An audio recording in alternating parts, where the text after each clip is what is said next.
everyone, welcome back to my channel. In today's video, we are going to talk about polynomials, and the topics we are going to cover in today's video would be definition of polynomials, important vocabulary regarding polynomials, and how we can add and subtract polynomials, and how we can multiply polynomials.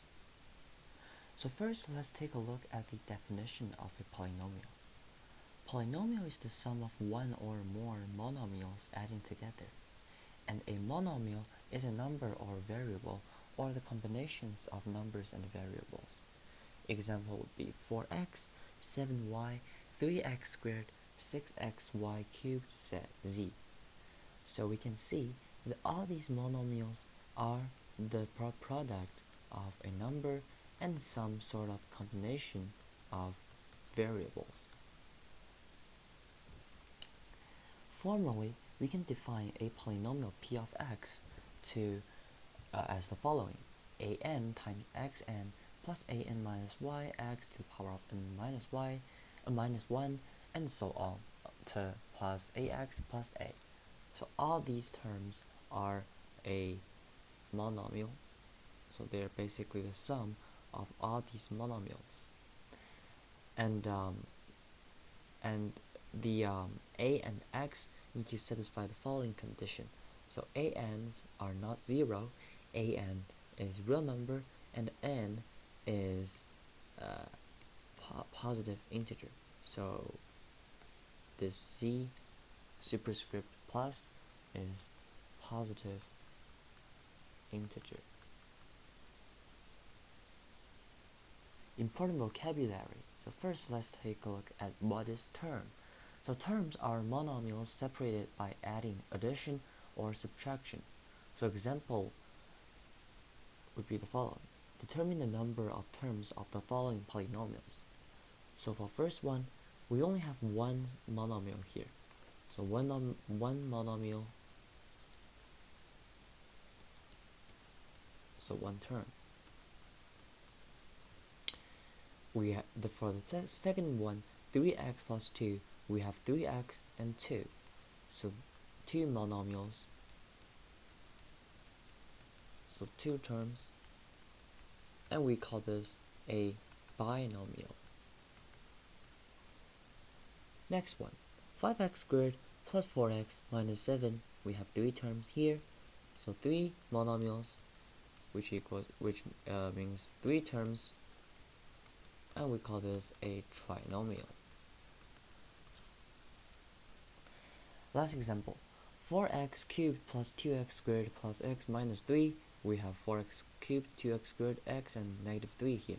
So we have four monomials, which means four terms, and we call this just a polynomial. And one monomial is basically just monomial.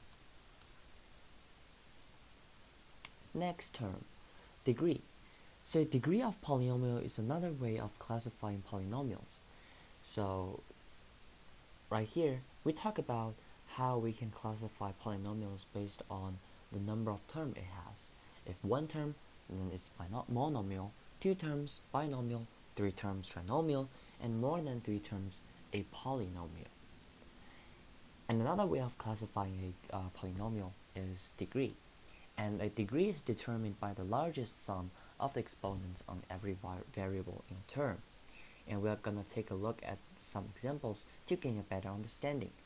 So to determine the degree of the following polynomials: 7x squared plus 5x plus 6. So first, we have three terms right here, 7x squared, 5x, and 6. And we want to find the term with the highest degree on its variable. So for the first term, 7x squared, we have an x squared term, and the exponent is 2, and 5x, the exponent is 1, and 6 is actually 0, because x to the power of 0 is 1, so 6 times 1 is 6. So we can see that the term with the highest exponent on its variable is this term, 7x squared. So the degree for this polynomial or trinomial is 2. And for the next example, 3xy squared plus 16x squared y cubed minus 17x cubed y to the power of 4. So we have three terms here. And for this term, we want to add up all the exponents of the variables. So 1 plus 2 is 3. And for this one, we have 2 and 3. So 2 plus 3, we have 5. And 3 and 4. So 3 plus 4, we got 7. So basically, we have 3, 5, and 7. And we can see that 7 is the biggest sum. So this term, 17x cubed y to the power of 4, has the largest sum of exponents on its variables. So the degree of this polynomial is 7. Next, coefficient. So coefficient is a number multiplying a variable.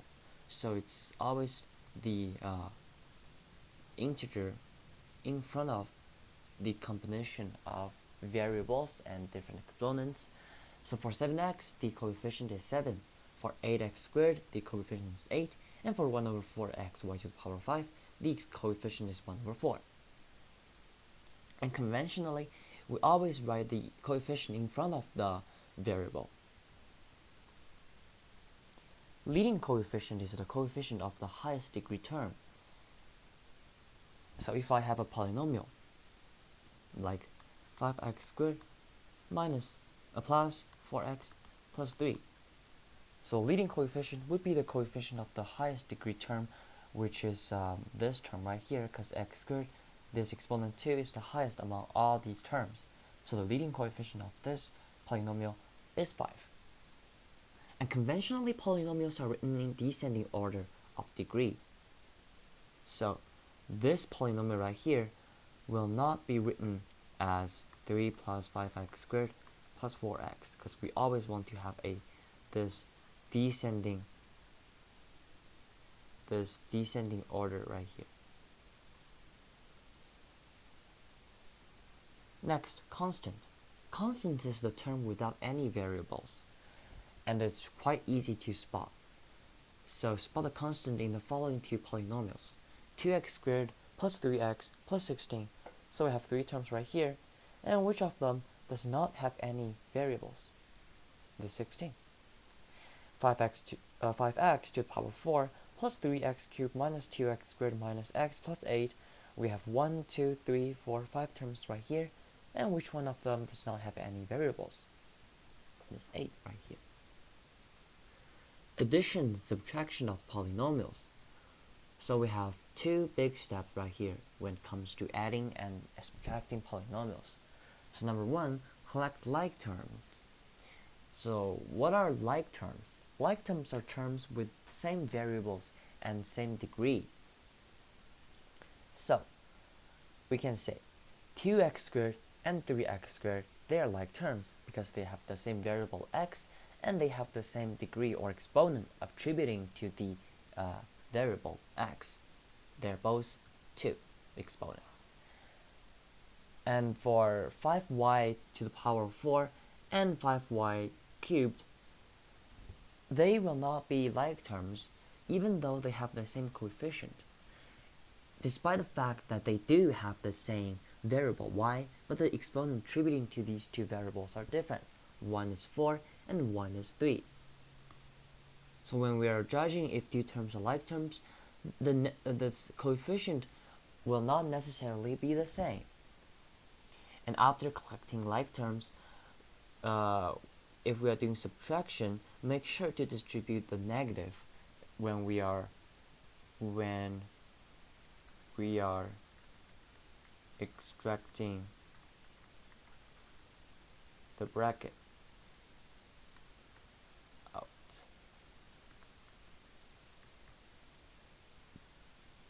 Example, simplify the following expression: 7x plus 2y plus 3x minus 4y. So first, we know this is a positive one right here, and this is also a positive one right here. So we can distribute both into the bracket. So we have 1 times 7x, 7x, 1 plus 2y, 1 times 2y, 2y, 1 plus 3x, 3x, and 1 minus 4y, negative 4y. And now we can combine like terms. So what are the like terms of 7x? So we're looking for other terms with the same variable x and the same degree or the same exponent 1, which is 3x. And similarly, what other terms have the same variable y and the same exponent attributing to the y, which is this. So we can go on and combine the like terms.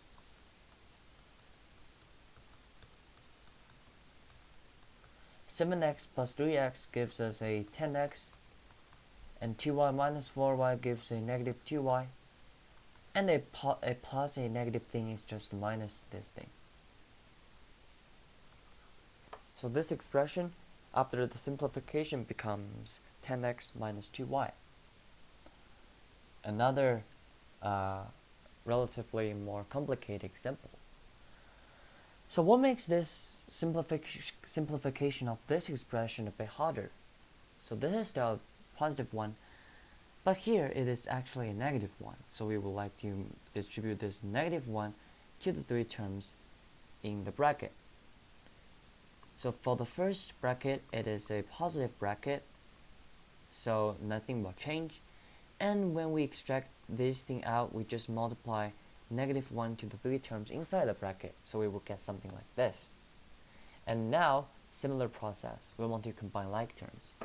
So for 3x squared, negative x squared would be the like term of 3x squared, negative 6y would be the like terms of negative 3y, and this constants are always like term to the other constants.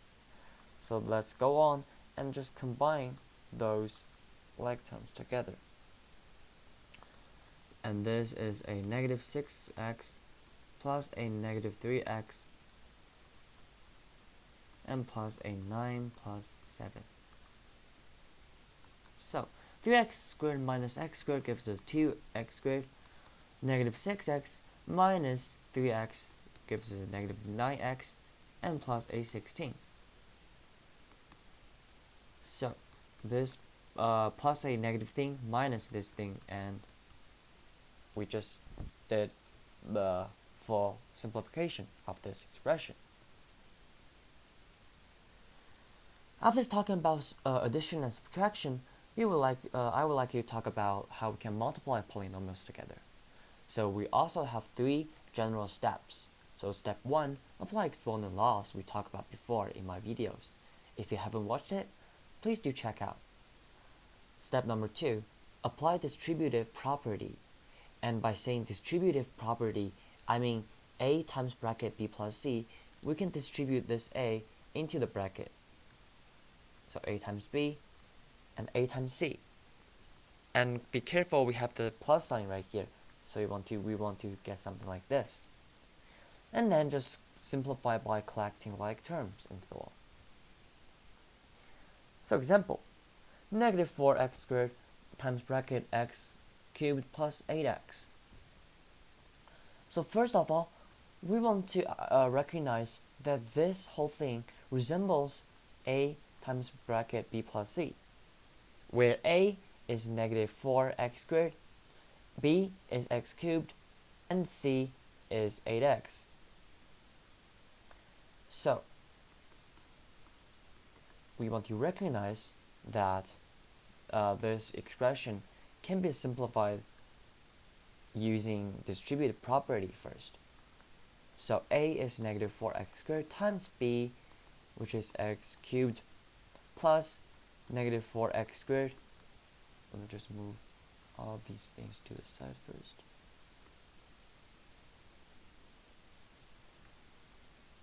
Times 8x. So what am I going to do now? So after using the distributive properties, we want to apply our knowledge on exponent laws. And the exponent law we want to use right here is this one. A to the power of m times a to the power of n equal to a to the power of m plus n. And we want to recognize that this thing right here and these two right here resembles this formula right here. So we want to do something like this. 2 plus 3 plus negative 4 times 8, which is negative 32, and x squared times x to the power of 1, 2 plus 1, squared, x squared times x cubed, 2 plus 3. So this is x to the power 5 and negative 32 x to the power 3. And now we want to just make it better by taking this bracket out. And now we want to see, can we simplify further by collecting like terms? So are these two terms like terms or not? So do they have the same variable? Yes. Do they have the same degree or the same exponent attributing to the variable? This is 5 and this is 3. So they do not have the same exponent. So unfortunately, they are not like terms. So this would be the final simplified expression for the previously given expression. I think that's all for today's video. Thank you very much and have a good day.